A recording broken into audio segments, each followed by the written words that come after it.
3 out of the 14 teams made the postseason despite the 0-2 starts. It still doesn't kill you. Kansas City's trying to avoid it, but I don't think they would panic if they suddenly fell to 0-2 to begin the season. It's not as bad as it might feel. Like Denver, Baltimore, the Rams, they all made the postseason after 0-2.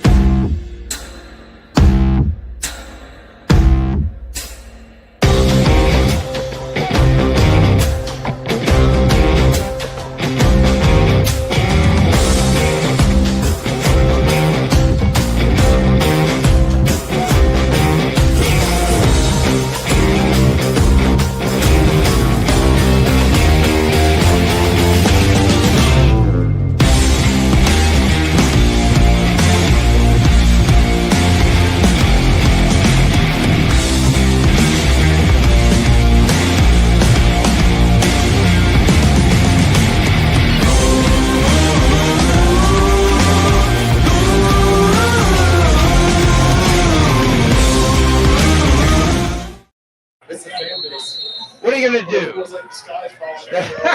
What are you going to do? You talk about it in the pregame. You say, hey, can they stop the rushing attack? Can they stop the bleeding on the ground? Will Sam Darnold do anything? And sure enough, they go into the locker room up 14-7, and they get outscored 24-3 in the second half. There's about a minute and a half left to go in this debacle. Seattle's going to get their first win of the season. Both teams are going to end up being 1-1, and the Steelers are going to lose this one 31-17.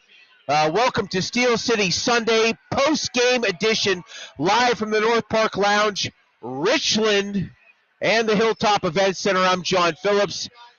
I got Bill Akins with me here, just to my immediate right. Hello, Bill. What do you think? It's awful, right? Yeah, wasn't a good showing by the Steelers today. A lot of mistakes. Little pick there at the end of the game. The Steelers turned the ball over 3 times in the second half. That's really the story here, among others. We'll try to break this down as best as we can. Just a bad game. I mean, look, Seattle took the opening drive and scored a touchdown, and they did it pretty quickly. I think it was 6 plays, as I'm trying to look all this up here pretty quickly for us as we bring it. It was 8 plays and 65 yards on the opening drive for Seattle. 4 minutes and 31 seconds before they eventually scored on a 21-yard touchdown pass. Sam Darnold connecting with Horton on a long pass, wide open in the end zone, quickly made it 7-0. The Steelers did respond with a field goal, and then it was kind of like back and forth. There was an interception by the Steelers. They got a field goal. Then Seattle missed a field goal. Teams traded punts.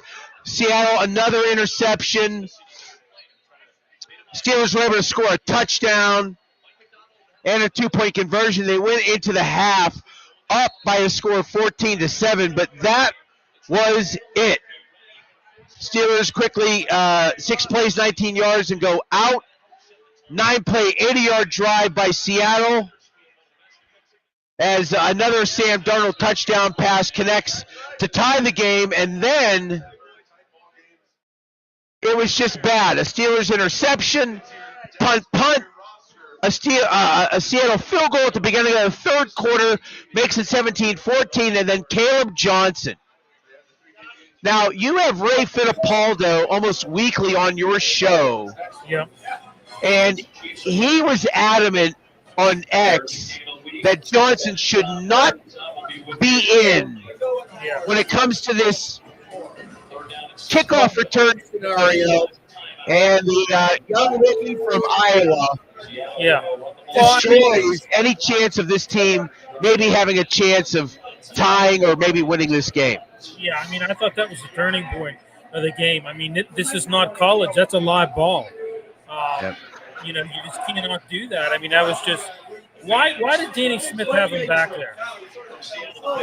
Well, and that's what Ray said. Why does Danny Smith have him in on kickoff returns. It makes no sense whatsoever.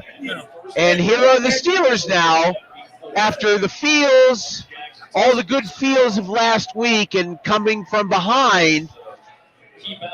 This team, once again, when you look at the stats, folks, and we're going to look at the stats right now from the box score, it's ugly. It's worse than last week. And we knew this week's opponent was going to be better. We said as much. We said the Seahawks were better than the Jets. I think that's fairly well evident. The Jets won 5 games last year with Aaron Rodgers. Seattle won 10 games last year. 22 of 33 was Sam Darnold. 295 yards. 2 touchdowns. He did throw 2 picks. He was sacked a couple of times, but it does not matter because when you give up over 100 yards rushing like the Steelers did again, Kenneth Walker III, 13 carries, 105 yards. I mean that's like almost 8 yards a carry. It was 8 yards a carry. Well, yeah, it was just like what we saw last week with Breece Hall. 107 yards Breece Hall had. I mean, so once again, defense porous again. Yeah, just terrible. I mean, they gave up over 400 yards of offense at the end of the day when you look at things. Jackson, Smith, and Jigba, 8 catches, 103 yards. Cooper Kupp ripped the Steelers apart for 90 yards on 7 catches. Torrey Horton, 2 catches, 32 yards and a touchdown. The list goes on and on. Just ugly. And again, when you look at the Steelers, I'm not even going to look into Aaron Rodgers just yet. Jalen Warren. I said this last week in the pregame, and I mentioned it this morning in the second pregame we did. Could this guy carry the ball 20-plus times and be explosive? And look, he had a nice catch in the second half. He got 86 yards on 4 receptions. That long pass of 65 yards was great until what happened, Bill? An interception. And I don't blame Aaron Rodgers for the pick. Calvin Austin, you were making some comments about that particular play. Austin had the ball in his hands, it popped out, and it was intercepted. But you think he should have come back to that play sooner? Yeah, so Austin ran that out route, but what he did, he failed to come back to the pylon. And essentially, he just drew the defenders right to the ball. He comes back to that pylon, he ran that out route, like I said, nothing was there. He should have came back to that pylon, and he didn't do that. And as a result, you drew the defenders right to the ball, and, that's all she wrote. But, yeah, I mean, we've got some comments here, John. All right, let's get to the comments right away. Go ahead, Bill. We got one up. James Gadsden, the team defensive scheme stinks. You're not wrong, James. I mean, look, they were bad at the end of last season. They've been horrible to begin this season. There's no reason to think this is going to change anytime soon, right? Broderick Jones, we talked a lot about him in the pregame. Did he have a bad game today? I don't know if he did. I don't think he did. I didn't, I'm looking at Rodgers' numbers here. Give me just 1 second. I thought I had peeked at it. He was only sacked twice today. We were sacked 3 times. We can dissect that a little bit later on. They just had a bad second half. Yeah. They had a real bad second half. And they were down 3 when the Caleb Johnson miscue happened, and that skewed things terribly in Seattle's favor. And we talked about how good they've been on the road in 1 o'clock games in the Eastern time zone to begin the season. An ungodly 18-4 straight up since 2018.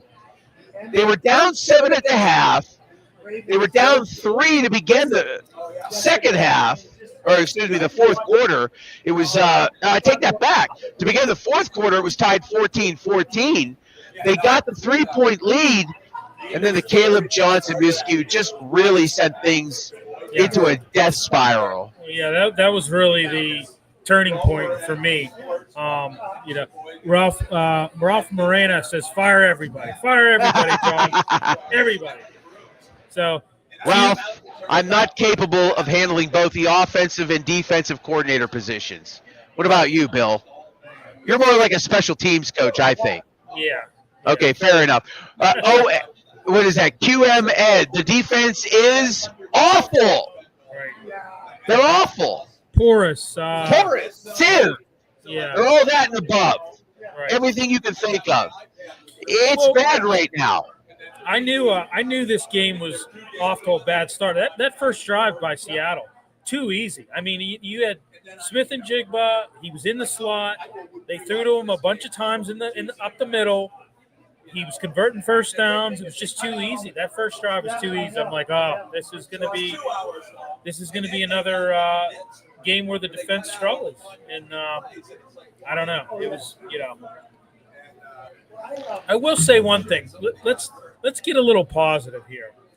Rodgers, he moved pretty well today. I mean, I look at that first drive.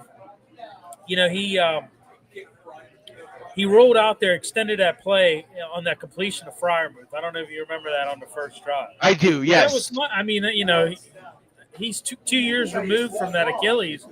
I'll tell you what, he can still move. He can still move, and I'll tell you what,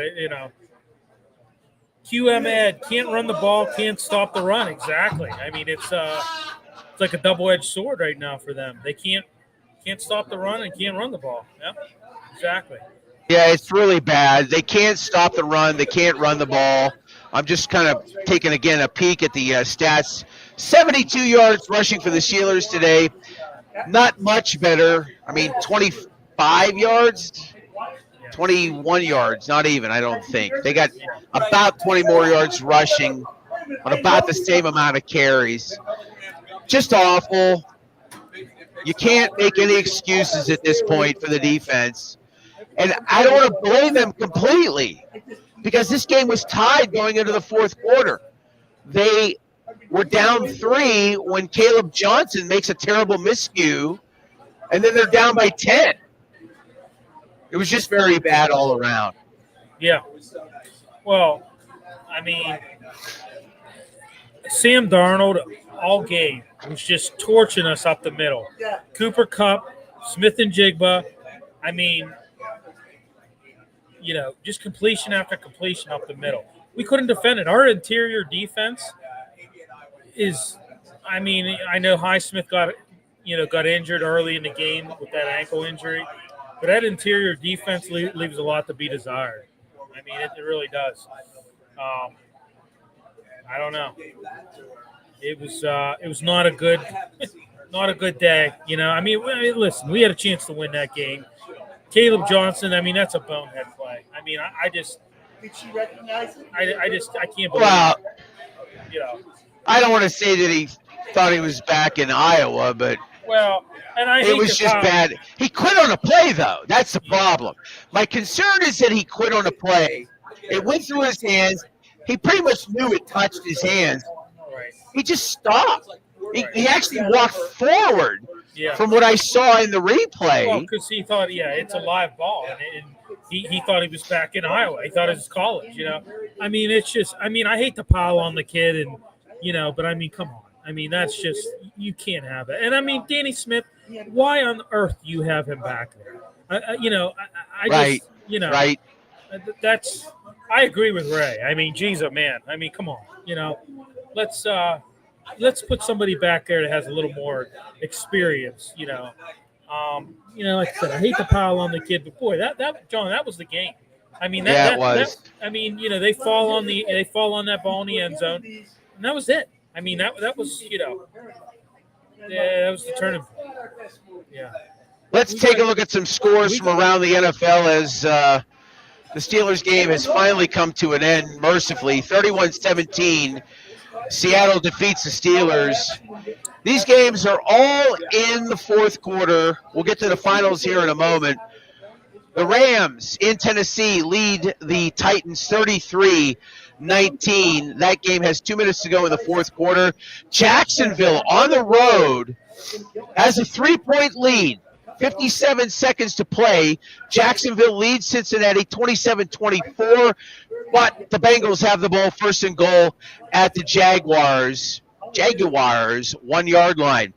Under 2 minutes to go, fourth quarter from Baltimore. The Ravens crushing Cleveland 41-17, your final score. These games, a couple more that are still in the fourth quarter.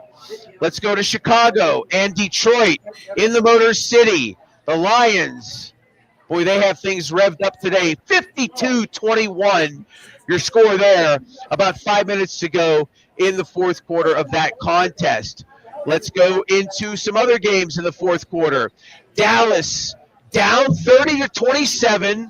The Giants have been just fighting really hard all game long. Dallas has the football, second and goal at the Giants' 6-yard line. Game's just above us here. 56 seconds to go in the fourth quarter, and it looks like Dallas has scored a touchdown. They have indeed. They have just taken the lead 33-30. George Pickens. Good for him. Under a minute to go in New Orleans. San Francisco leads the Saints 26-21. 49ers have the football at the Saints 27. That game is pretty much over. New England leads Miami 33-27. 4th down and 12 for the Dolphins at the New England 28. We'll keep you posted on that one. One final from the early card. Buffalo beats the Jets by a score of 30-10. Let's get into the 4 o'clock games because I think we have one that has started. We have a game that has started. 2 of them have actually started. Denver at Indianapolis, no score. The Colts have the ball first and 10 at midfield. Also, Carolina at Arizona, no score. Carolina with the ball at their own 30. They're about 40 seconds into that one. The late game that everybody's going to pay attention to and bet on heavily, probably me as well. Philadelphia at Kansas City. You may have heard that they played in the Super Bowl about 9 months ago. So that game's at 4:25 p.m. The Sunday night game is Atlanta at Minnesota. Bill Aikens, John Phillips, Steel City Sunday, North Park Lounge, Richland, and the Hilltop Event Center. We're on Route 8 in Gibsonia. If you want to join us, you can. Great atmosphere here. Lots of Steeler paraphernalia all around. It's a great place if you want to watch a Steelers game. Can I just say something about the food? Pretty good. Pretty good. Yeah, oh yeah. Very good. I mean, no, I'm not even shilling here, okay? Food's pretty good. Right. You order a burger, you order a quesadilla, you order appetizers. You're going to get great service. The food's fantastic. It's a really nice place. Please come up and join us. We're here every Steelers game. Pre-game 3 hours before kickoff, and as soon as the game is over, we bring you post-game coverage, and we're happy that you can join us. Whether you're on X at Steel City Sunday, YouTube at Steel City Sunday, or Facebook as well at Steel City Sunday, Instagram. Should I say it a 4th time? At Steel City Sunday. There you go. Why not, right? So we're broadcasting live on all the platforms. We had a really nice early show. 5 guests loaded up. Everybody was great. We were really happy to have all the different guests that we have. We'll have another big pregame show planned for you next week.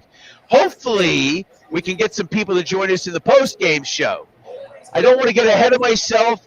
Got a few people we're going to talk to later this week. We'll announce some things on social media, hopefully.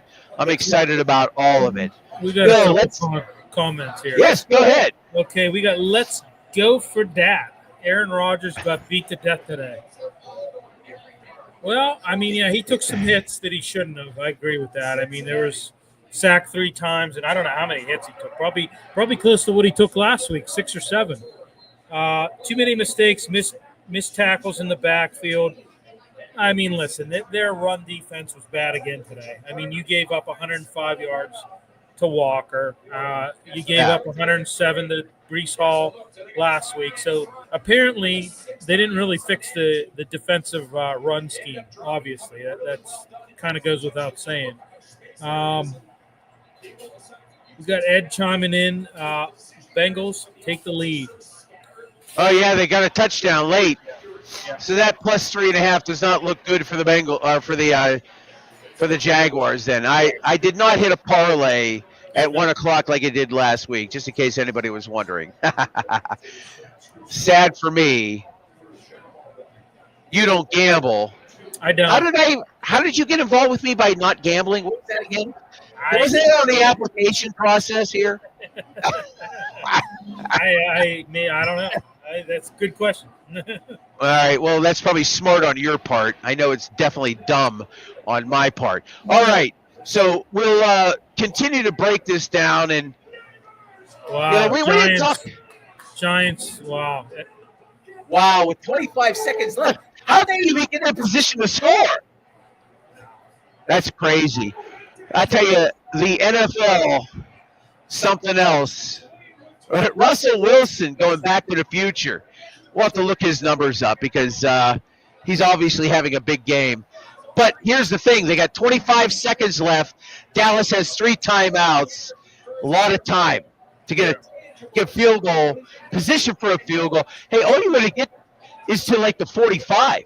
Right. This day and age, yeah. You know what I mean? Yeah. They only have to get to the 45-yard line of the Giants. Malik Neighbors, 146 yards receiving and 2 touchdowns, including that touchdown there. Oh, they blocked the extra point. Oh, they got it. I thought he got a piece of that. Well, there you go. Arizona has an early 7-0 lead on Carolina. We'll take a look at that game here in just a few seconds. It's Steel City postgame here on YouTube, Facebook, Instagram, and X.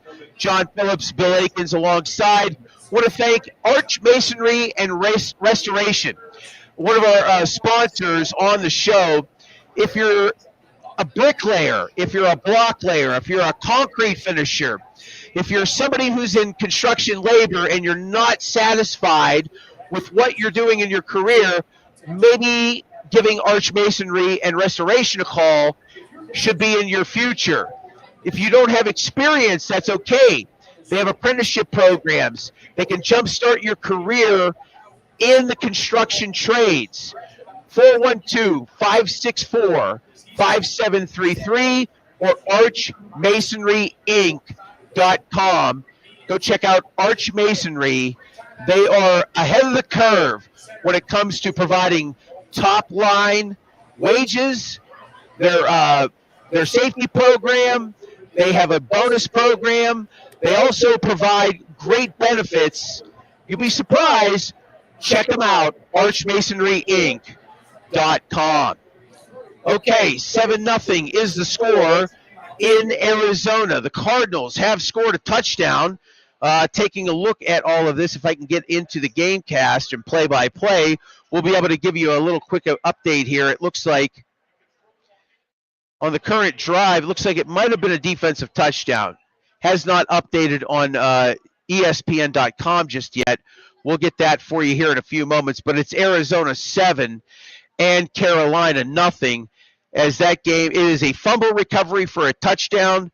Zaven Collins picks up a fumble and scores a touchdown for Arizona. They're barely 3 minutes into that contest.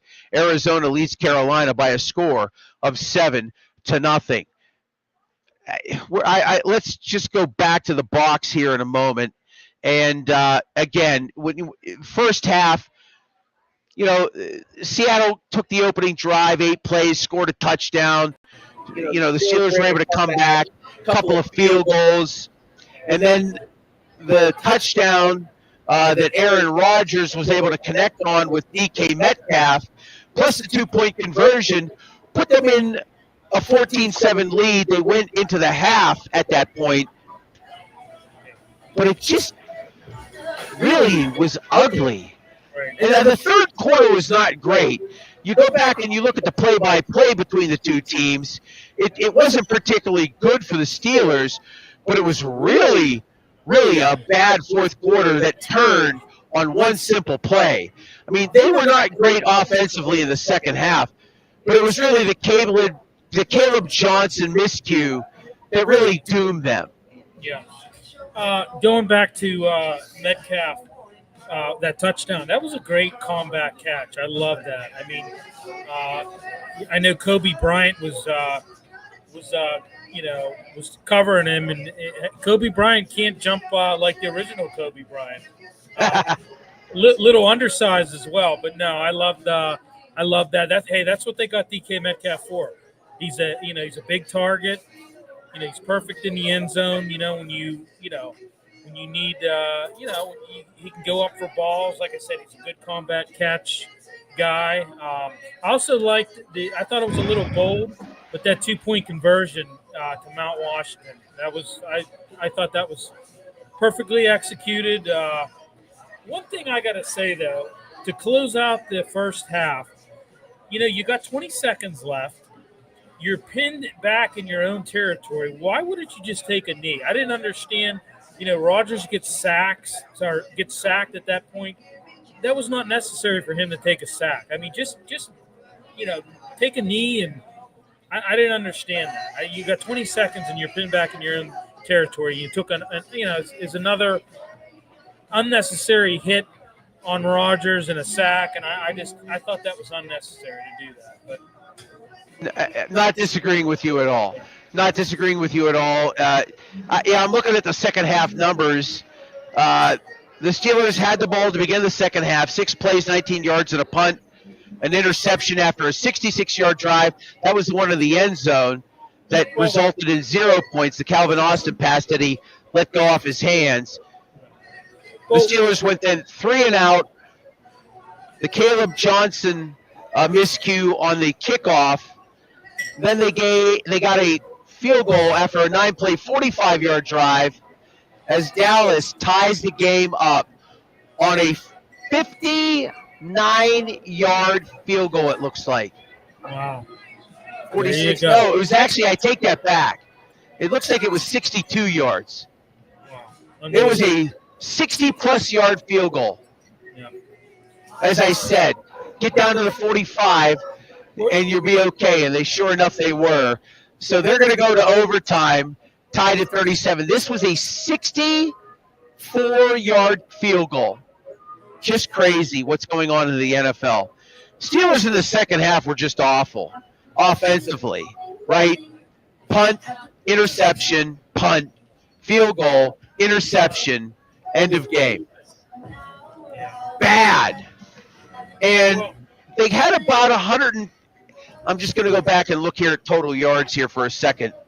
They had about 185 yards. So, in the first half, they had 82 yards of offense. Second half, they had much more, but it resulted in 3 points. Yeah. So, very bad. Yeah. Hey, listen. Ed's chiming in. Tomlin on the hot seat. All right. Hold on. Yeah. Little early, and I'm all about Tomlin on the hot seat. Yeah. Little early. Yeah. I don't blame this on him per se. I mean, how do you put a finger on this? Look, they got down early. They came back, had the lead at half. Game was tied heading to the fourth quarter. They were down 3 when Caleb Johnson makes a horrific decision, touches the ball, does not play it. Seattle scores a touchdown. Yeah. And then from that point on, you want to split hairs. Let's just go from that point on, looking at the play-by-play here. That was in the fourth quarter. There was about 11 minutes left. The Steelers got a field goal, but then they allow a touchdown on 7 plays and 73 yards, and then a pick. And, that was the end of the game at that point in time. But that was a dagger for sure to allow that touchdown drive. They had 3rd down and 9 at the Seattle 28, and they allow a 19-yard pass play and then a 43-yard pass play after that. Yeah. A no gain or a sack, and then a 19-yard touchdown. huge plays the defense allows. Well, yeah, when I saw Terrible. when I saw that, what was it, 43-yard pass to Smith and Jigba, I'm like, okay, Yes. this is it. And then, Kenneth Walker the third sealed it with that touchdown run. I mean, it was, and once again, poorest run defense. Can't say it enough. I know I sound like a broken record, but I'm hoping I don't sound like a broken record next week. I'm hoping That's okay. that they can figure it out and, figure this run defense out. I don't think they're going to. Well, I don't think so either. I don't think they're going to figure this out anytime soon. I really thought this was an 8-win team at the beginning of the season. I said as much last week. I didn't have high hopes. I wanted Aaron Rodgers to come in here and be effective, but we knew Broderick Jones was going to be an issue, and based on how they played last year in the last 5 weeks, especially against the run, and all the talk about how much money they spent on the defense coming in, what did they really change? I mean, Jalen Ramsey, okay, that's your secondary. What did they change on the front seven? They didn't change anything, really, did they? No. Nothing of significance that you can think of. Well, and I'm anxious when we get Harmon back. I'm anxious to see how that run defense, maybe changes. I'm hoping that Highsmith. I'm hoping that ankle injury isn't going to be. I don't know what. I mean, he's out with an ankle injury. I don't know what how serious it is. Milk is also out with an ankle injury. I don't know. I get Harmon back. Let's see where we're at. I think he could be maybe I think he can maybe improve that run defense a little bit. Ed chimes in. Fields and Arnold are not the best QBs the Steelers are going to face this season. Yeah, I mean, I agree. You know what? I mean, listen, Sam Darnold. I mean, I know I mentioned it. What did they have, like 12 wins last year in Minnesota? Yeah. I mean, they were a pretty decent team last year. I think it was 13 wins. 13 wins, yeah. And I talked about that in the pregame. Maybe you can say, okay, Kevin O'Connell is very good at tailoring offenses to his quarterback's strengths. I mean, maybe you can say that. We'll see. I mean, we've heard that before, that's what he specializes in. Listen, I tell you what. The slot receivers today just ate the Steelers' secondary's lunch. I mean, It was Cooper Kupp and Jigba. I mean, they were just, up the middle. I mean, hey, Cooper Kupp, last week, he didn't really play much of a he was quiet last week. Yeah, he was very quiet. Way more involved. Against a very good defense, I would say. Yeah. Much better than the one he faced today. Right. Hence the numbers that you were talking about, right? Right. Kupp had 90 yards. Between Kupp and Jigba Smith, 193 yards on 15 catches. Yeah, they tore the Steelers apart. Right. The interior defense is it's suspect. I mean, it is suspect in both the run and the passes up the middle. It really is. Well, they only sacked Darnold twice tonight. Right. I don't know how many pressures or hurries they had. We'll have to get back to the stats and maybe look at that a little bit later on. But I mean, they had a few, but it wasn't. Yeah, he was not under pressure. Yeah, when you're 22 of 33 for 295. Yeah. He did throw a couple of picks, but he tore them apart in the second half, especially. And listen, there were some big plays on defense. When you look at it, how about Ramsey in the first quarter with that pickoff, that interception? That was on the Seahawks' second drive. When you look at it as well, how about that Cam Hayward tipping the ball, Nick Herbig coming down with the interception, taking it down to the 20. That's what set up that Metcalf touchdown. So, I mean, there was, and I tell you what, when you look at it, Ramsey, he had a couple good sticks. He had another third down, stick that jarred the ball loose, and I don't know whether you remember that. I think it was in the beginning of the second quarter, I want to say. Okay. But, Slay, I think in the first quarter, he looked pretty decent. I think you can say one thing about Darius Slay is that, he's in his, 13th year. He still can make plays on the perimeter. I mean, and I think Ramsey, when it comes to reading patterns, I think he's pretty elite. I think he's pretty elite when it comes to that. But, there was a couple big plays in defense, but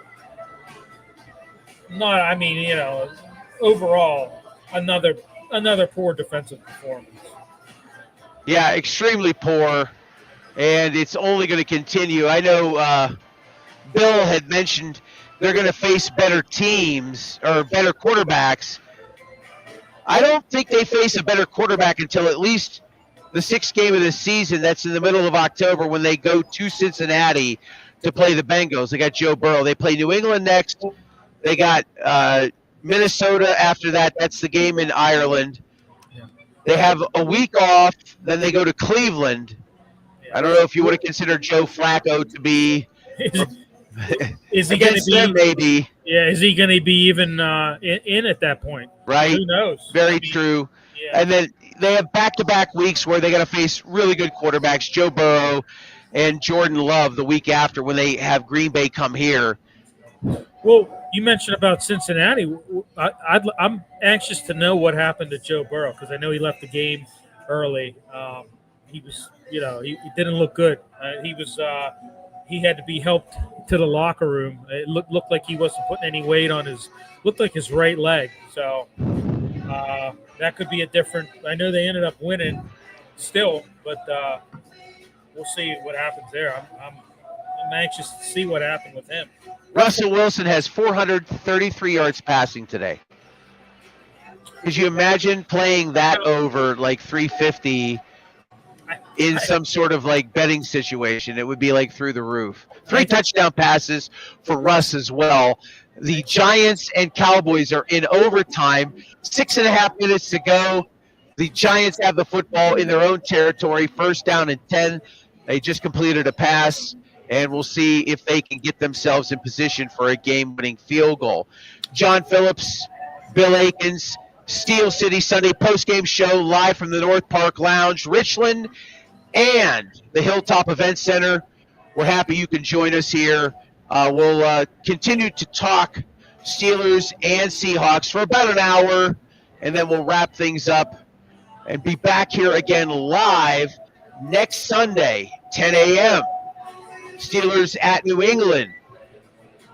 And as I'm looking at the numbers here, those two teams will be 1-1. So, jockeying for position early on as you play conference opponents, right? This was an intra-conference matchup. Steelers aren't going to lose a whole lot of skin. But next week, considerably important when you talk about down the road and potentially facing somebody that you might need to beat out for a playoff spot. Still, I mean, this was a winnable game today. This was a winnable game, and they let them off the hook. So I mean that's pretty much sums it up. Yeah, they did for sure, no question about it. Let's take a look at the scoreboard here as we move along. Denver leads Indianapolis 7-3. It looks like Bo Nix has thrown a touchdown pass. That one 23 yards to Marvin Mims. Denver has the lead with 5:55 to go in the first quarter of that game. Arizona now leads Carolina 10-0. 5 minutes to go first quarter of that one. The Cardinals have the ball again at the Carolina 11, and it's 4th down and goal. Just underway from Arrowhead, Kansas City and Philadelphia no score. The Eagles have the football, 1st down and 10 at their 46-yard line. We'll get to the final scores in just a little bit. I do want to talk about It's a Wrap Sports, our partnership with them. That's why we're on the air. That's why we're able to do all of this. You can check out all of their shows, a lot of Philadelphia-related programs, but they also have Penn State-related programming as well. We want to make sure we share some of that with you. The Wraparound with Pat Bernard. Pat's a writer, covers the Philadelphia Union. He covers Villanova athletics. He is exclusive to It's a Wrap Sports. You can check out the Wraparound with Pat Bernard Fridays at 10:30. I mentioned you Penn State fans out there. Mike Loro hosts Happy Valley Huddle. That's on It's a Wrap Sports. That's a Penn State postgame show immediately following Nittany Lions football. Put Pitt on the schedule every single year, and I'll be much more kinder to Penn State. What else we got with It's a Wrap? Well, hey, there you go. Wednesdays at 7, props, locks, and parlays with Mike Loro as well. He's a gambling degenerate. Maybe I'll hang out with him sometime soon. What else we want to promote for them? One more. Let's give them one more. The Attacking Third. We talk about, listen, I cover the Pittsburgh Riverhounds for the Tribune Review, folks. And I'm just going to tell you right now, Pat Bernard, C. Fuentes, exclusively on It's a Wrap, The Attacking Third. Pretty good soccer show. And what about the Final Word with Matty B? Talk about that there, Bill. I mean you know Matty B. Look at that guy. Yeah, that's like thought-provoking, it's a thought-provoking show. And, Matty B knows his stuff. And, it's good to tune into that. I mean, he Philly sports, he covers everything. So, Yeah, look at that picture. Does that scream Philadelphia or what? It screams Pat's or Geno's. He's probably neither. I'm probably insulting him. I'm an Ishkabibbles kind of guy, Matty B, just so you know. Although, I know D'Alessandro's and there's a whole bunch of others out there that are doing amazing cheesesteaks. Where did I go? I was out in Philadelphia way. This was a couple of months ago. God, I'm trying to remember where I went. I was down by the original Ishkabibbles, but I went somewhere else. It was a little disappointing. What are you going to do? When you're in Philadelphia, you do your best. I got to tell you a story. So this was years ago. I was actually out at Fort Dix, and we went to Philadelphia, and it was in the middle of February, and I had a bunch of Penguins gear with me, and I wore a Penguins kind of like a half zip pullover, and I had my Army jacket over it, because I didn't want to wear Penguin stuff in downtown Philadelphia, so I had it right. Well, I had my wallet in the jacket, and we go to Geno's, and I get my cheesesteak, and I'm going to pay, and I unzip my jacket, and I just unzipped it a little bit. And I reached in to grip my wallet, and I must have unzipped it enough for them to see that Penguin logo. And he gives me my cheesesteak, and he throws it at me, and he says, "You're on our turf now, pal." I said, "Oh, okay." It's a good thing there were like 4 guys that didn't surround you. You know what I mean? Because that's usually how it works in South Philadelphia. They don't even say that; they just swarm you. I mean, I saw a sign that said, what did it say? It said something on they had all these signs there, it was one said press 1 for English, press 2 for deportation or something. I mean, it was like, wow, okay. But yeah, I mean, I just unzipped it enough for him to see that Penguin logo, and man, it was on. I was like, oh geez, big mistake. Oh my goodness. I love stories about Philadelphia. I really do. I wish I have to fly to New Orleans tomorrow, and I got to spend most of my week in Mississippi, folks. Pray for me. But besides that, when I get back, I want to do everything I can to get back to South Philadelphia and find those torpedo rolls that I found a few months ago when I was at that Riverhounds Union Open Cup game. The bread in South Philadelphia is the best in America. Yeah. It's the best in America. I don't care what anybody says. What is it? The Lisco's rolls, I think it is. Yeah, right. Yeah. Seeded rolls and this and that. the torpedo rolls, and they're about this big. They just make the best bread. They make the best bread. Their pizza's outstanding. I don't care if it's tomato pie or whatever it is. I know we're off subject, but this is what happens when you do business with Matty B, and it's Rap Sports. And we're okay with that. Okay? We embrace it, right? You have to embrace change. And we'll do that for the time being or for long term. They're good to us. We can't thank them enough. They've done fantastic work to make sure that we get on the air, and I say thank you to all those people. And Bill Akins, who does a great job of, making sure we get on the air, plus all the other graphics and wonderful things that you see. We're doing our best, and we're just getting started. Hopefully there's more. You'll enjoy this. Share, like, subscribe at Steel City Sunday, YouTube, Facebook, Instagram, and X. If you've got time, 20 seconds, go find us. Follow us. Make sure that you're getting into our social medias and make us a part of your routine on pregame and postgame for Steelers football all season long. We've got 30 more broadcasts ahead of us, 15 more games to go. Maybe they make the playoffs. Maybe they don't. Who knows? Maybe Bob will get his wish. Or not Bob. Who was it that was calling for Tomlin? It was Bill. Ed. It was Ed. It was Ed's questioning Tomlin at this point. A little early for that. They get to 1-4, 1-5. Then we'll start to talk about Mike Tomlin. And he's not going anywhere, just in case you were wondering, Ed. He's not going anywhere anytime soon. Checking out the Dallas Giants game. I don't think anybody wants to win this one. 2 minutes, 44 seconds to go in the overtime period. Giants and Cowboys tied at 37. I'm sorry that I took under 73.5 in this one. I mean, I really think that Russell Wilson, this was, he was motivated. You hear all that talk about Jackson Dart going in there, and, he just brought, he was motivated by this game, and, it's a big division game, but, I don't know.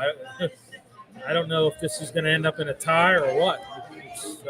This is let's see what happens here on this play. That's going to be a pick right there. That was a terrible throw. So Dallas is going to get the ball back with 2 minutes to play in the overtime. And if they're smart, they won't give the ball back. We'll see if they get a chance to score here. But that game could end up being tied. And if it is, then, so be it. All right, let's give you some final scores. These are all final scores from earlier today at 1 o'clock. The LA Rams go on the road. They defeat Tennessee.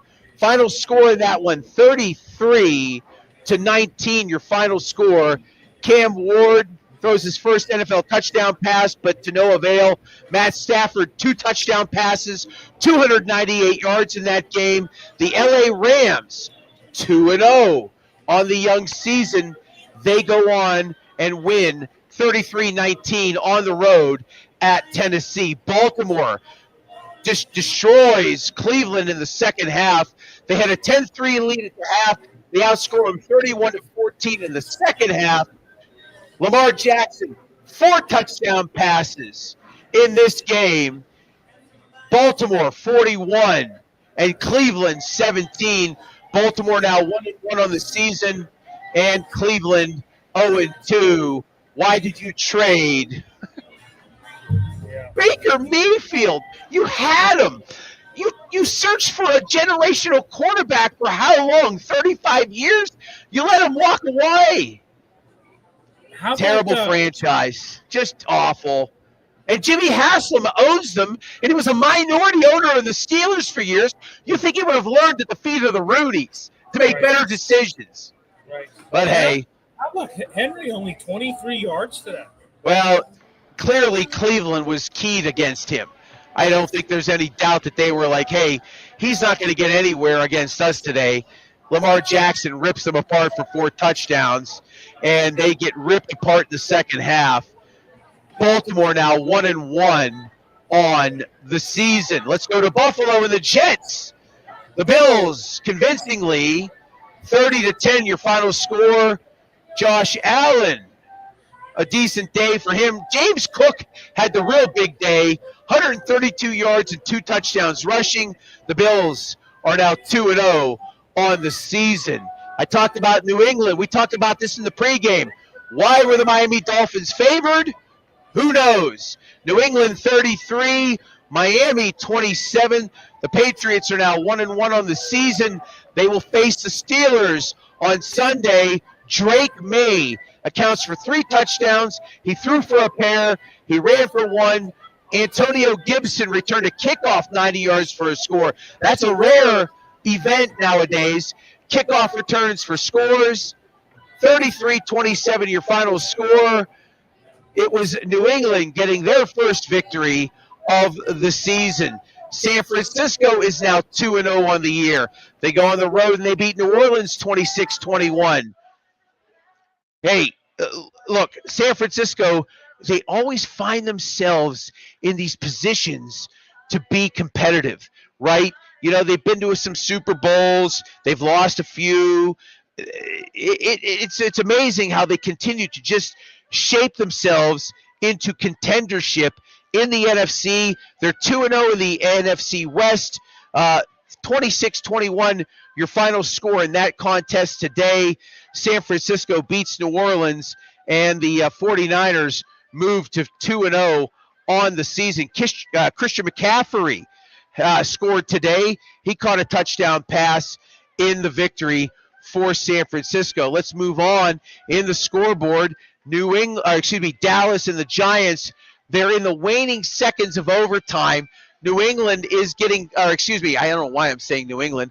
Dallas is now in field goal range as Dak Prescott gets the ball down near the 20-yard line of the Giants. So it's Dallas setting up for a game-winning field goal here. Things are probably looking pretty good for Dallas to get their first win of the season. We'll have that in just a few moments as that game goes final. Of course, the Steelers losing today 31-17 to Seattle. A rough day for the black and gold. They had the lead at the half, tied at 14 going into the fourth quarter.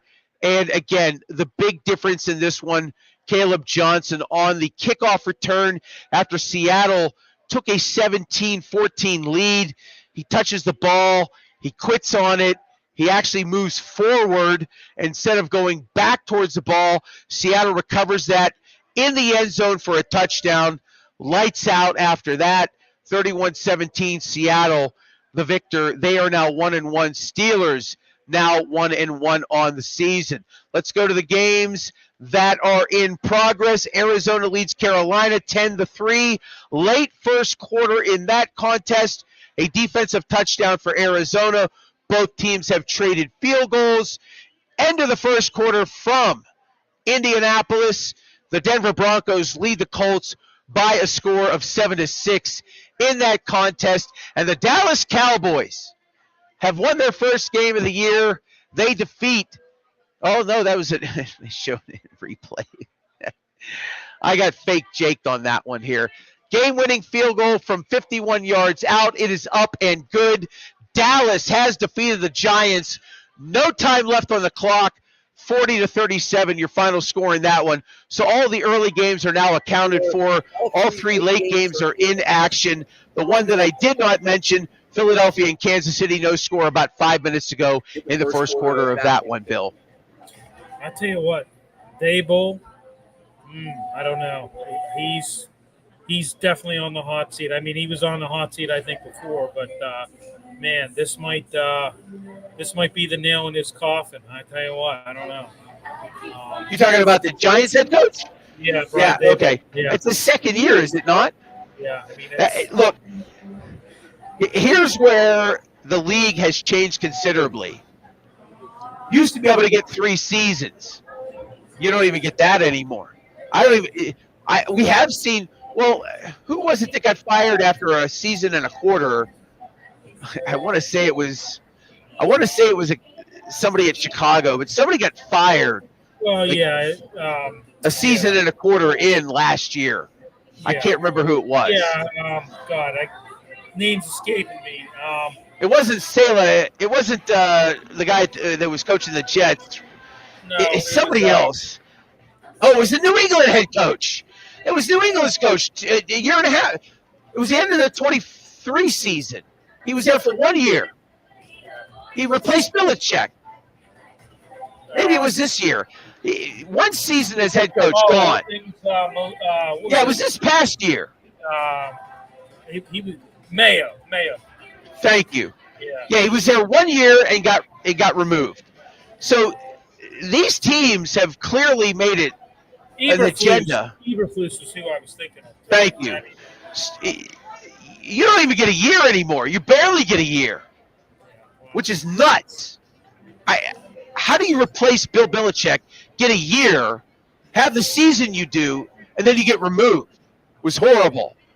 But such is the NFL, I guess. It used to not be that way. And it's becoming almost like the NHL, like in NBA. I mean, you look at those leagues. I mean, coaches are, they get fired, 10 games in sometimes.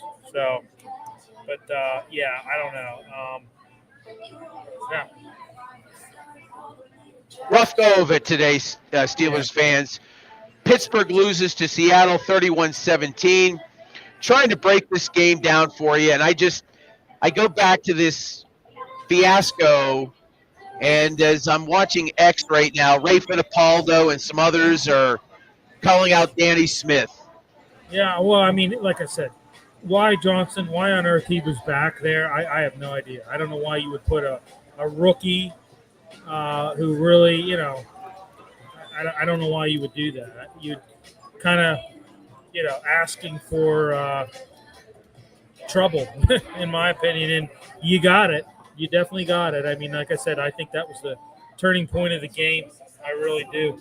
From that point on, that was definitely a winnable game, and we were moving in the right direction. And then that happened. So, but such is life. Like I said, hate to pile on the young man, but that's a massive special teams mistake, and you got to be better than that. You got to know better than that. All right, we're going to work to try to get you some post-game sound from Mike Tomlin. If Bill, check your text messages there. I think we've got some potential sound we can pull from YouTube on Mike Tomlin from his post-game presser. We're going to try to bring that to you.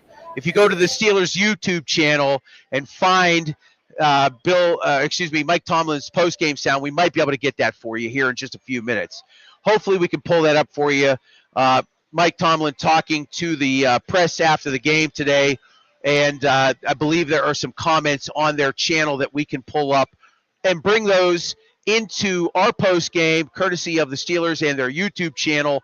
We're working on that right now. We'll see if we can actually do that or not. Week 2 for us. We're trying to work some magic. We want to bring you what we can. We wanted to have a stringer bring us post-game sound, but contractually, the individual that I had spoken to earlier this week could not do it. So we are trying to find some other means. And, I texted the wrong person. That's why. I sent a text to the wrong individual. But if Bill's working on this for us right now, we might be able to pull up some sound and post-game sound from Mike Tomlin here in just a few moments. It looks like the Steelers have loaded that up to their YouTube channel, and if they have, courtesy of the Steelers and their page, we are going to try to bring you Mike Tomlin's post-game news conference from about 40 minutes ago, roughly 45 minutes ago. We hope to have that for you here in a few moments. Bill's working on it right now. We hopefully can bring that up. Whenever you want to do it, just let me know, Bill. You can chat right in. Here we go. Mike Tomlin's post-game press conference after the Steelers' 31-17 loss to the Seattle Seahawks today. We're going to bring that to you here in just a few seconds.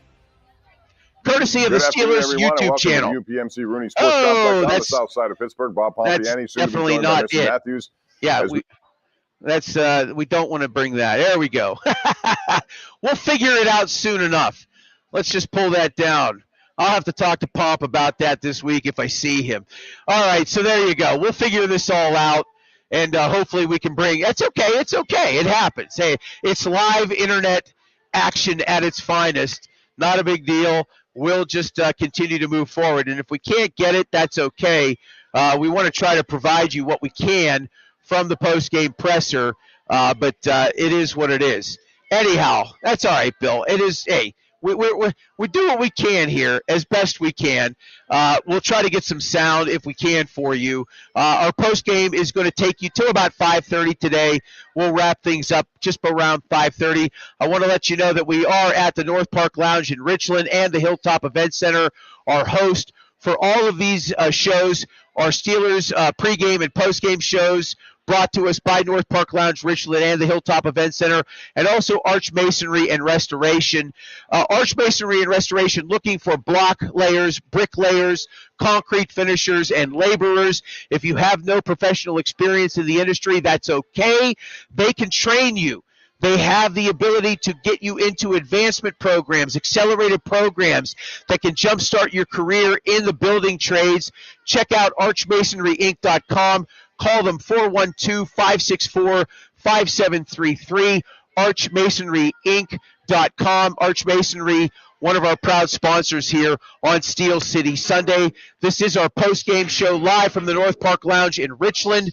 Steelers lose to Seattle 31-17 as the music comes in, and it's loud.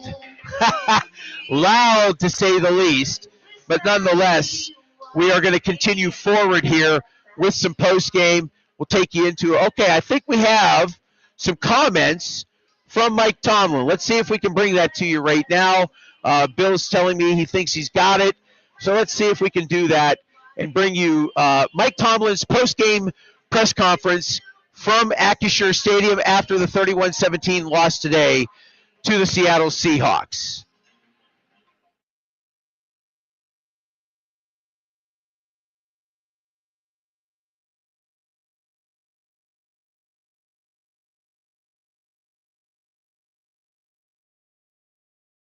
Okay, we'll work on that. It's okay. These things happen. It's live. We're doing the best we can. It's our second show, but we thank you for checking us out. If you're watching us on X right now, if you're on YouTube or Facebook, thanks for giving us some time. A tough loss today. It's always tough when the Steelers lose. Was not a particularly great fourth quarter. That's when things really broke down for the Steelers. They were up at half, tied after three quarters, and then just disaster striking with the Caleb Johnson miscue on the kickoff when they were down 17-14. Okay, third time's a charm.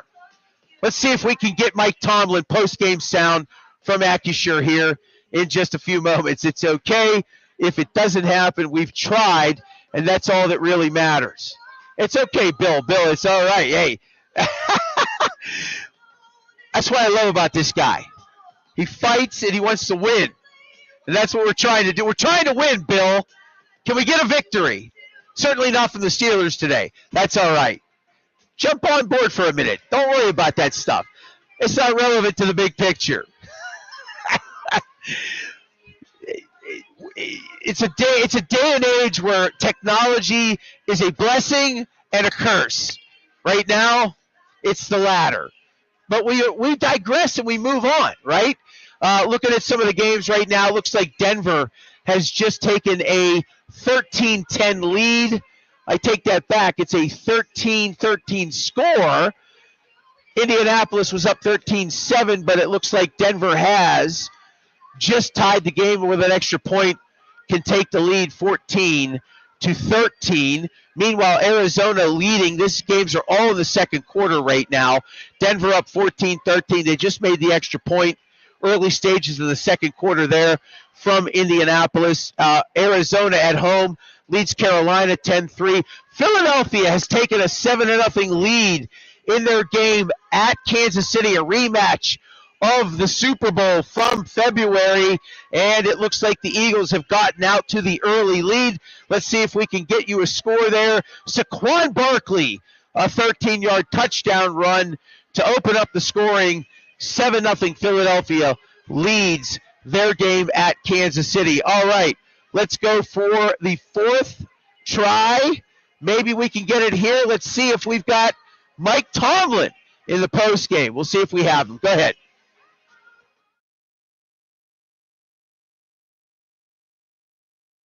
Nope. Play it if you can. No? It may not allow you to do that.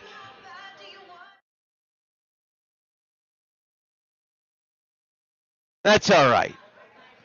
I think we tried enough. We'll figure it out next week. Okay. Mike Tomlin talking a little bit about Jaylen Warren in the post game. I grabbed a quick comment off of X. This was courtesy of Steelers Depot. Tomlin talking a little bit about one of the few winners from the game today being Jaylen Warren. I mean, if there was a bright spot, he combined for what?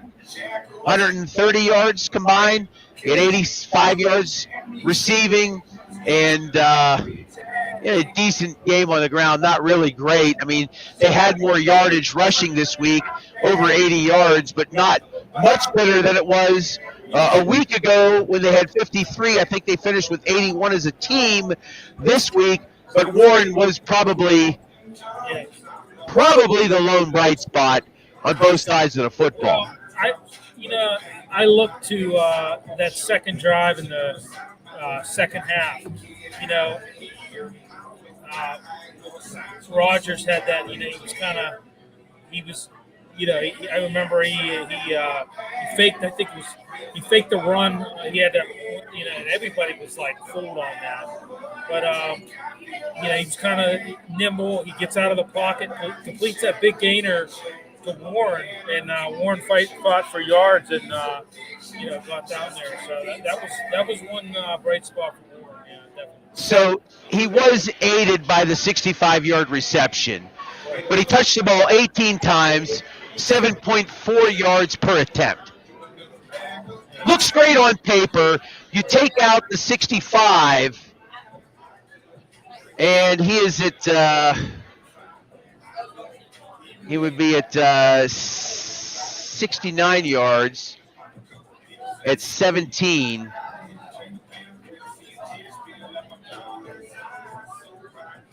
Okay, 4 yards per attempt per touch. Still a pretty good afternoon for Warren. So I would probably agree with those comments that he was pretty good today. He was really the lone bright spot. I mean, I know they did have Jalen Ramsey had an interception. They did turn the ball over a couple of times. Steelers were able to force a couple of turnovers in the first half, but then they turned the ball over 3 times in the second half, including a pair of Aaron Rodgers interceptions. That fumble by Caleb was definitely the dagger for this team. A tough loss for the Steelers. We are doing your post-game show live from the North Park Lounge, Richland, and the Hilltop Event Center. John Phillips, Bill Aikens. We'll be on the air for another 15 minutes or so. Steelers lose to Seattle, 31-17, your final score. The Steelers scored 17 fourth-quarter points last week in their come-from-behind victory. They give up 17 points in a come-from-behind loss. They were ahead, and Seattle comes from behind and defeats the Steelers 31-17. A very tough second half for the black and gold. They turned the ball over 3 times. Just one scoring drive of 3 points. Yeah, it was pretty ugly. We were concerned about a variety of things going into the game. Looked good at halftime. After 3 quarters, you thought field goal contest. Did not turn out to be that way, Bill. The Steelers get boat raced by Seattle in the fourth quarter. Yeah, I mean, like I said, and I, don't mean to beat a dead horse, broken record, but that Johnson mishap was really the game. I mean, that was the turning point for me. Yeah, it was brutal. Yeah, it was definitely a tough one. No question about it. Was probably the difference maker in the contest. You don't know what they're going to do at that point. And if you go back and you're looking at the play-by-play, and that's something that, allows us to give you an idea of where they were at that time. That third quarter, punt, interception, punt. They had the ball for 13 plays in the third quarter. That interception ended after that big play, right? If you go back and remember, there was a 65-yard pass on the first play of that drive that Jalen Warren ripped off.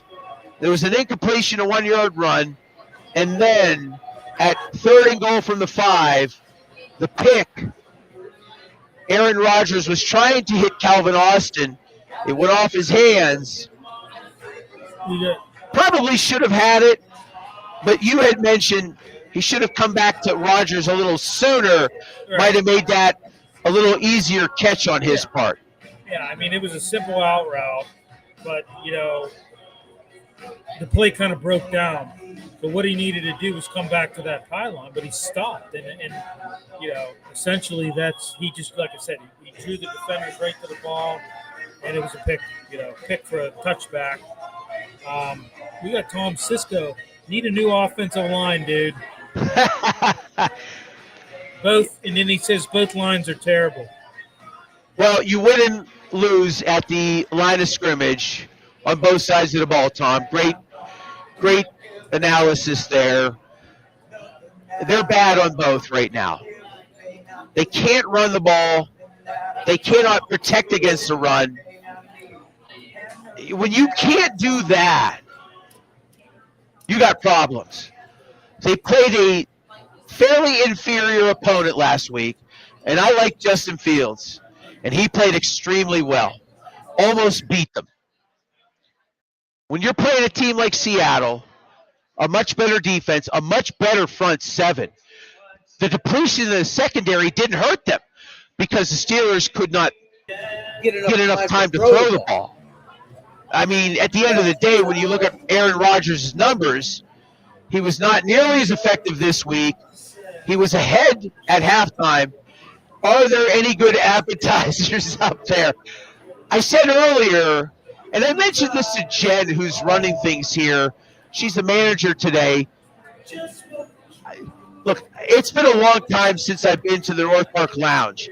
The last time I was here was for a sports auction about 15, 16 years ago. It was probably that long. Under new ownership, Mark Baranowski, who originally owned this place, then sold it, and then took this thing back over with his restaurant group in February. Look, the burger I had last week, amazing.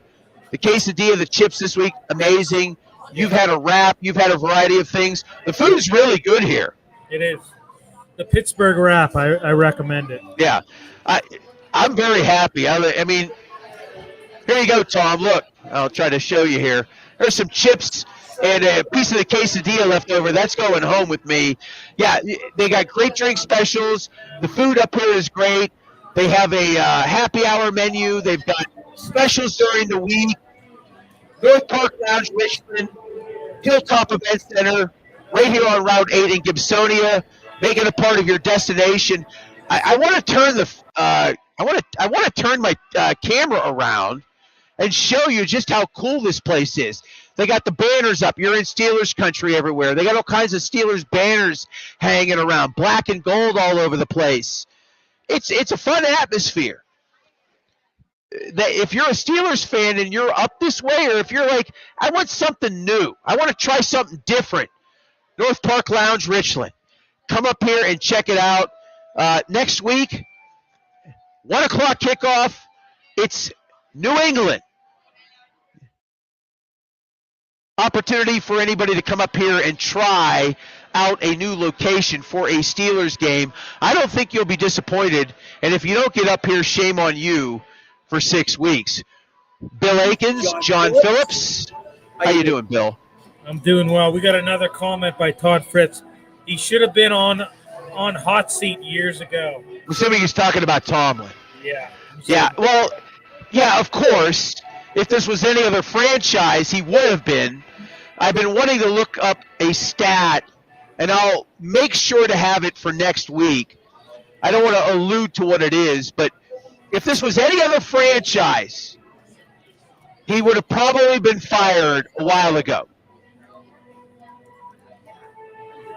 He probably would have been fired from 31 other teams in the National Football League if he has performed like this over the last 8 seasons.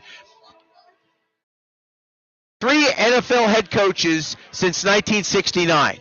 There is something to be said for that. I'm not going to sit here and tell you otherwise. This franchise prides itself on that fact. Stability at the head coaching position. Art Rooney II has only made 1 hire in his tenure as president of the Steelers. That's the guy that's in charge right now.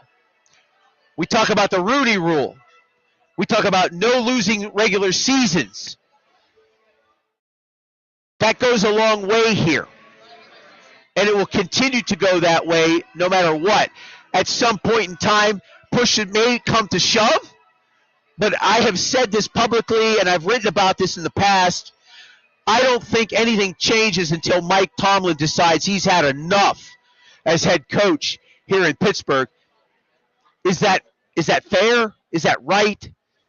If you're used to winning Super Bowls, or at least you've won 6, nobody else has more. You want to talk about NFL championships prior, yeah, Green Bay's got a whole bunch more.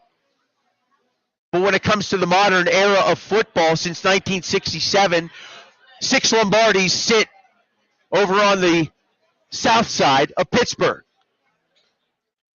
It is the gold standard. New England, gold standard. Dallas, gold standard. San Francisco, gold standard. If Mike Tomlin were coaching at any of those other 3 locations and had repeated what he has done here, he'd have been gone. Different ownership group. Different philosophy. You don't like it? It is what it is. And it's not going to change. You're going to have to live with that. The standard is the standard. Right now, the standard is 8 seasons without a playoff win, 5 blowout losses. And don't give me the Jacksonville 3-point defeat. They were down 21-0 in that game, and it was ugly. Raheel 90, or is that Raheel 190, agreed Tomlin needs to go.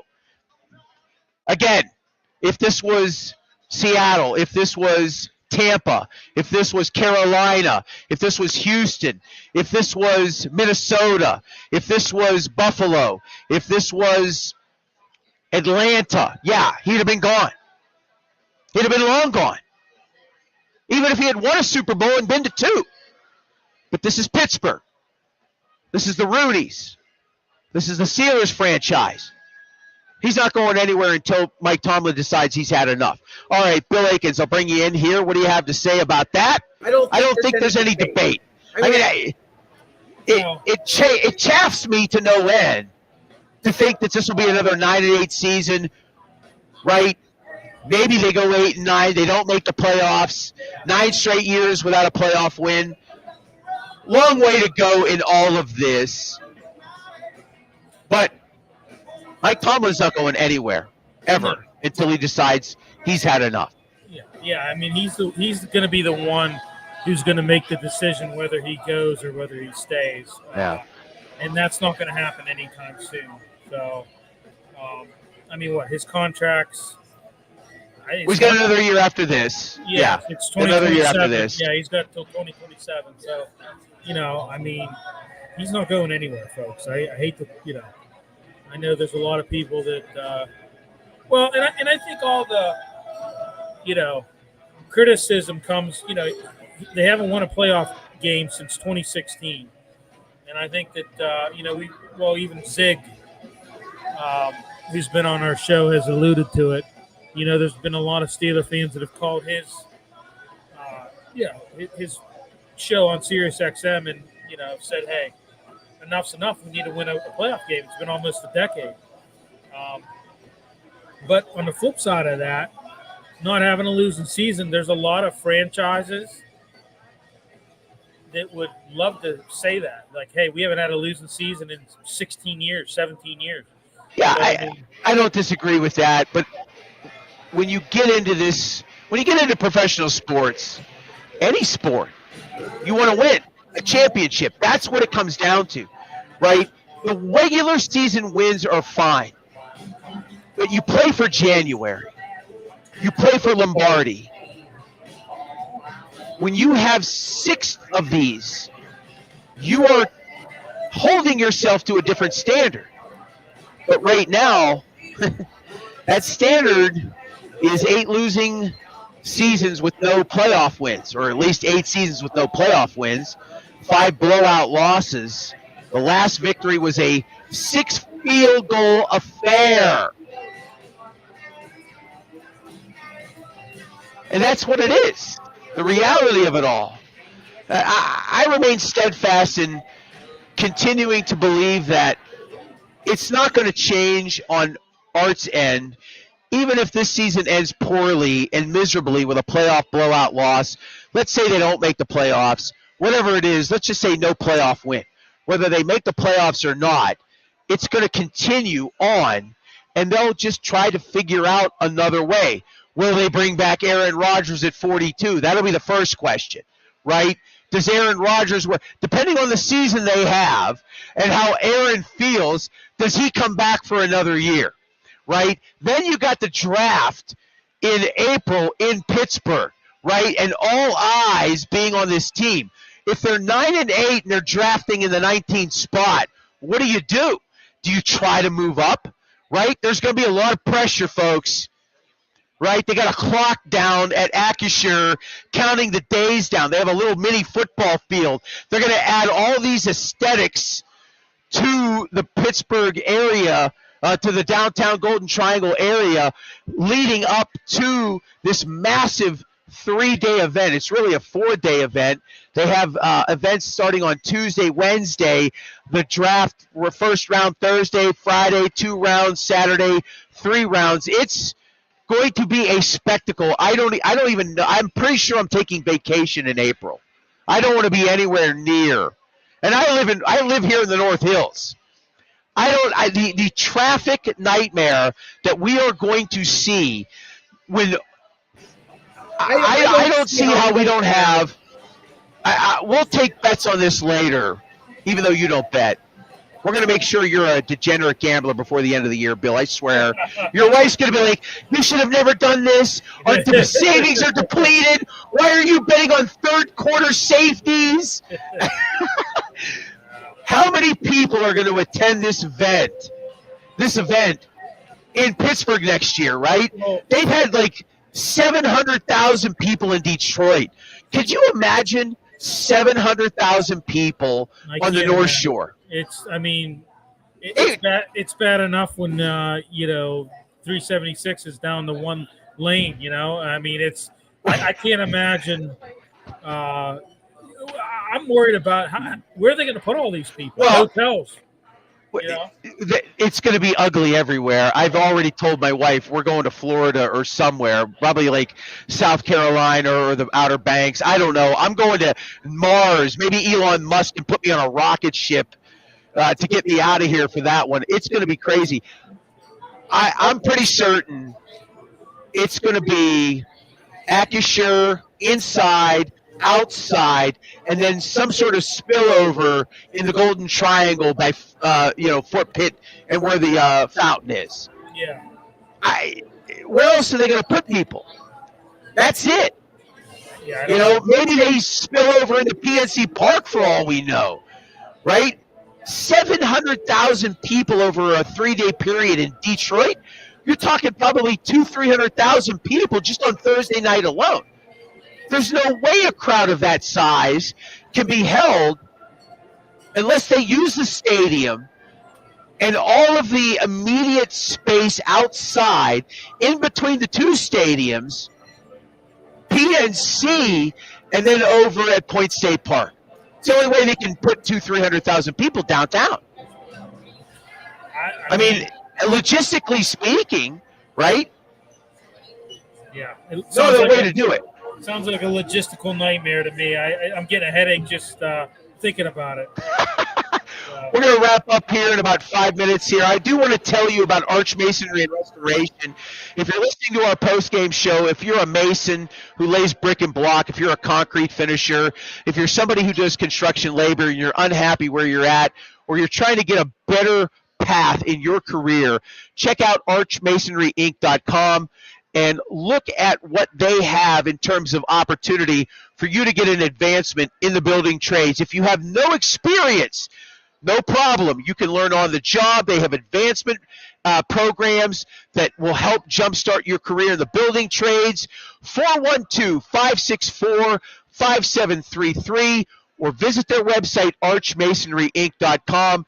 A proud sponsor here of Steel City Sunday pregame and postgame show. I can't thank them enough. Robert Wolf says Steelers got rolled. Stillers, actually. I like the spelling. Robert, terrible defense. You hit the nail on the head, Mr. Wolf. Thanks for checking in. I believe that was via YouTube, actually. So we got a couple of YouTube comments. Thank you for checking out our YouTube channel at Steel City Sunday, Facebook, Instagram, and X at Steel City Sunday. Again, we want to thank It's a Wrap Sports for all of their help, Maddie B and the crew out there east of us. Great people. We can't platform this without their help. It's just been really good. This week has been so much better for a variety of reasons than it was last week. We were just trying to feel our way through things last week. This week, much better. We're very excited about week 3. Despite the loss, we're going to be able to come in here next week, hopefully, and bring you a really nice pregame show. We'll have updates throughout the course of the week. I'm traveling tomorrow, but we'll have some updates on our Instagram page, on Facebook, and on X as well. Look for those. We've got Bill's Breakdown on Wednesday. We're adding more stuff. In October, John Fedko joins us for our post-game show. Well, it'll be great to have him. So, we've got a lot in store. We're trying to improve and bring more to you every single week so that you make us a part of your Steeler game day, both pregame and a Ferris State shirt. Look at that. I've been to that campus. Ferris State. Look at that. Been there. You ever been to Grand Rapids? I've been to Ferris State for football before. I have not. That was a long time ago. That was 1991 or 92 for a playoff game against the Bulldogs. 95. Okay, very nice. Good to see you, sir. A Ferris State shirt. How about that? I think Okay, there you go. There you go. I went to Edinburgh. They played them in the playoffs years ago. That was an ugly football game. Rain, storming. Had to go up to Grand Rapids and lose. That was not a fun afternoon. Actually, it was the evening game. Any final thoughts, Bill, before we get out of here? What do you think? 31-17. It was closer than the number indicates, but it was one play that really dictated everything. Yeah, unfortunately. Unfortunately. A lot of stuff happened today, and most of them not good. But, hey, there were some bright spots, but, Yeah, the lone one being really Jalen Warren, really. I mean, as it comes right down to it, so. The turnovers, like I said, Cam Hayward with that batted ball, Herbig, coming up with the interception, taking it down to the 20, setting up that DK Metcalf touchdown. Jalen Ramsey with the pick. Jalen Ramsey had a couple nice hits today. They were few and far between. And the bright spots didn't get you a W today. So. Yeah. So the Steelers fall to 1-1 next week at New England. The winner of that game goes to 2-1. Loser 1-2. They tie their 1-1. There's no other records to discuss at this point in time. For the entire casting crew, for Paul Zeiss, Mike Ostie, we thank Chuck Powell from KJR, All Sports Radio in Seattle. We thank Beaton the Bookie. We'll try to bring him on in October sometime. Hopefully he'll come back. He's fantastic handicapper. BeatonTheBookie.com, BEATIN, BeatonTheBookie.com. Okay. We'll talk to you next week, everybody. See you next week.